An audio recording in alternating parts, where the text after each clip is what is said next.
Halo semuanya, pernahkah Anda berdiri di tepi hutan yang sama sekali belum pernah Anda jelajahi?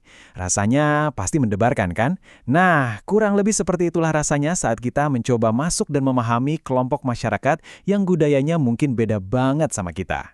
Hari ini, anggap saja saya ini mentor perjalanan Anda. Kita akan sama-sama terjun ke dalam sebuah panduan riset sosial yang luar biasa menarik, atau bahasa kerennya, etnografi. Kita tidak akan cuma bahas teori kaku dari buku teks. Enggak, kita bakal bahas keterampilan bertahan hidup yang praktis untuk benar-benar menyelami kehidupan orang lain. Oke, yuk kita mulai petualangannya sekarang juga. Nah, coba lihat ini. Ini ibarat peta ekspedisi kita, panduan lengkap kita hari ini. Di sini ada rute, berbagai metode, sampai alat-alat yang bakal kita pakai buat benar-benar paham gimana sih orang-orang itu hidup di lingkungan aslinya. Mulai dari hal-hal dasar, sampai ke tantangan berat yang mungkin kita hadapi di lapangan. Kelihatannya memang padat ya, tapi tenang saja. Kita bakal bongkar ini satu persatu pelan-pelan kok. Sebelum kita benar-benar masuk ke hutannya, ini dia sekilas rute perjalanan kita. Kita mulai dari pengarahan awal, kemudian menyiapkan perangkat persiapan, lanjut menggali lebih dalam, mengecek perlengkapan, menavigasi medan yang menantang, dan pastinya kesimpulan akhir kita. Sip, mari kita melangkah ke titik awal. Bagian pertama, pengarahan. Sebenarnya, apa sih etnografi itu? Dan apa yang sebenarnya mau kita capai dalam ekspedisi ini?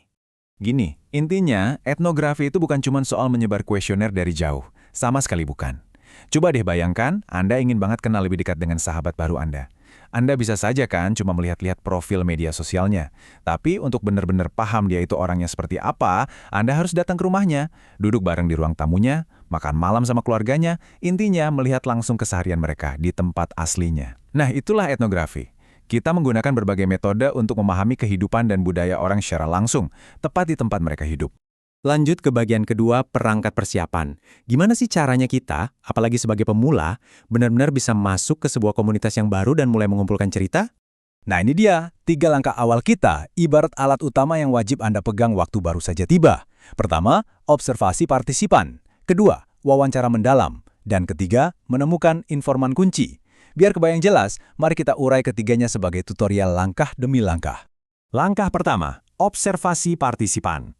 Sebagai mentor Anda, nasihat pertama saya adalah Anda harus siap kotor-kotoran. Maksudnya begini, kalau Anda mau meneliti komunitas petani, ya Anda tidak bisa cuma duduk manis di bawah pohon sambil mencatat. Nggak bisa. Anda harus bangun pagi-pagi buta, pakai sepatu bot yang berlumpur, dan ikut turun mencangkul di sawah. Partisipasi langsung dalam aktivitas harian inilah yang bakal memperlihatkan kepada Anda perilaku dan budaya mereka yang sebenarnya. Bukan sekedar apa yang mereka ucapkan, tapi apa yang benar-benar mereka lakukan. Oke, kalau Anda sudah mulai membaur, sekarang saatnya mulai mencari suara-suara yang tepat. Ini masuk ke langkah kedua, wawancara mendalam. Ingat, ini bukan tanya jawab kaku ala kadarnya lo ya. Ini tuh ngobrol intens, 4 mata, ya mungkin sambil ngopi santai, untuk benar-benar menggali pandangan dan perasaan personal mereka. Terus siapa dong yang harus diajak ngobrol? Disinilah langkah ketiga berperan, informan kunci. Anda harus mencari orang-orang yang sangat paham seluk-beluk komunitas tersebut. Bisa jadi kepala sukunya, tetua desa, atau tokoh masyarakat setempat. Merekalah kompas lokal Anda yang memegang banyak jawaban penting. Masuk ke bagian ketiga, menggali lebih dalam. Gimana kalau isu yang mau kita pahami ternyata cukup kompleks dan melibatkan dinamika seluruh warga? Tentu kita harus menggali lebih dalam lagi. Nah, di situasi seperti itu, kita butuh alat eksplorasi lanjutan. Misalnya nih, Anda ingin tahu opini bersama sekampung tentang sebuah tradisi kuno. Ya sudah, kumpulkan saja 6-10 orang, lalu adakan diskusi kelompok terpumpun, atau yang biasa kita sebut FGD. Dari dinamika obrolan grup itu, norma dan nilai bersama pasti akan kelihatan. Tapi kalau Anda ingin menelusuri perjalanan hidup satu orang secara sangat spesifik, Anda bisa menggunakan catatan sejarah hidup yang detail. Beda lagi kalau Anda mau membedah isu sosial yang rumit, seperti dampak festival lokal tertentu terhadap ekonomi warga desa. Nah, untuk yang satu ini, metode studi kasus adalah pilihan yang paling pas. Bagian keempat, perlengkapan. Kita harus sadar, otak kita ini ada batasnya. Kita tidak bisa dong cuma mengandalkan ingatan selama ekspedisi berbulan-bulan, kita butuh alat fisik. Ada satu aturan emas dalam dunia etnografi. Kalau tidak dicatat, berarti tidak pernah terjadi. Titik. Jadi, catatan lapangan itu benar-benar nyawa dari perjalanan Anda. Anda harus rajin dan terus-menerus mencatat apa saja yang Anda lihat dan dengar, karena itulah fondasi analisis Anda nantinya. Oh iya, jangan lupakan alat audiovisual ya.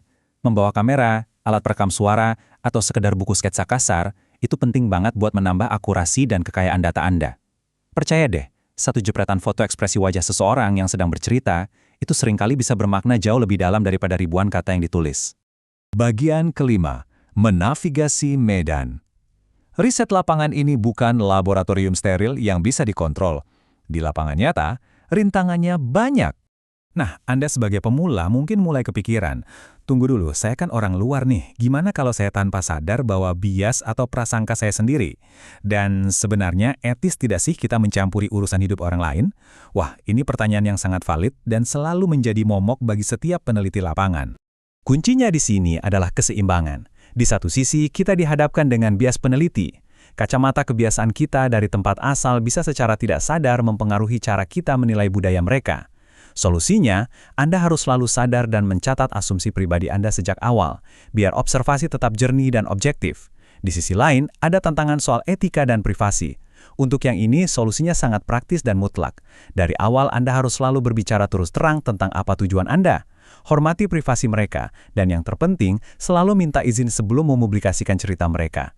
Ingat, kita datang sebagai tamu yang mau belajar, bukan sebagai bos yang mengatur-ngatur. Sebagai mentor, saya juga harus transparan nih soal hambatan nyata di lapangan. Ekspedisi macam ini sangat memakan waktu, dan pastinya butuh biaya yang tidak sedikit. Ini bukan riset akhir pekan kelar loh. Anda butuh keterlibatan jangka panjang, dan karena Anda cuma fokus mendalami satu kelompok kecil, hasilnya ya seringkali sulit untuk digeneralisasi guna mewakili populasi yang lebih luas.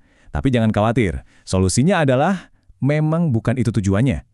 Jangan mencoba mewakili satu negara, fokuslah pada kedalaman cerita dari komunitas yang Anda pilih. Kualitas kedalaman informasi dari satu tempat itu jauh lebih berharga daripada cakupan luas tapi dangkal.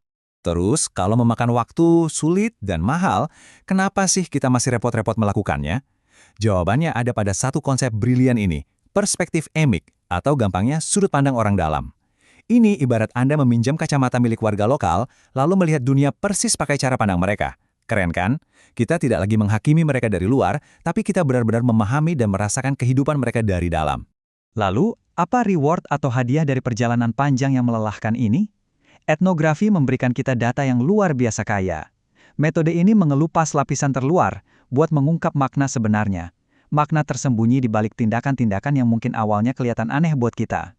Lama-kelamaan, proses ini bakal membangun rasa empati dan kepekaan budaya yang percaya deh. Tidak akan pernah Anda dapatkan cuma dari sekedar menyebar survei di internet. Ini adalah alat bantu paling ampuh untuk mendalami kehidupan sebuah kelompok secara nyata. Bagian keenam, kesimpulan. Wah, tidak terasa kita sudah sampai di penghujung ekspedisi. Waktunya meluruskan kaki sebentar dan merangkum bekal kita hari ini. Kalau ada satu hal terpenting yang harus Anda ingat dari sesi penjelasan kita hari ini, ingatlah kalimat ini. Etnografi menggunakan berbagai metode secara langsung di lingkungan aslinya untuk membantu kita mengungkap betapa kaya dan beragamnya kehidupan manusia. Lewat observasi, obrolan santai tapi mendalam, catatan-catatan lapangan, dan hidup membaur bersama mereka, kita akhirnya bisa menangkap potret utuh dari sebuah kehidupan yang nyata. Sebelum kita berpisah, saya mau meninggalkan satu tantangan kecil buat Anda. Coba direnungkan. Kalau teknik-teknik etnografi ini bisa membongkar makna terdalam dari masyarakat yang sangat asing buat kita, realitas tersembunyi apa ya yang mungkin bakal Anda temukan kalau Anda mulai memakai keterampilan observasi ini di kantor Anda sendiri, di keluarga Anda, atau di lingkungan tetangga Anda hari ini? Mulailah mengamati seolah-olah Anda adalah seorang penjelajah, dan saya yakin banget Anda bakal takjub melihat betapa berbedanya dunia di sekitar Anda. Terima kasih banyak ya sudah ikut berpetualang dan belajar hari ini. Sampai jumpa di panduan kita berikutnya.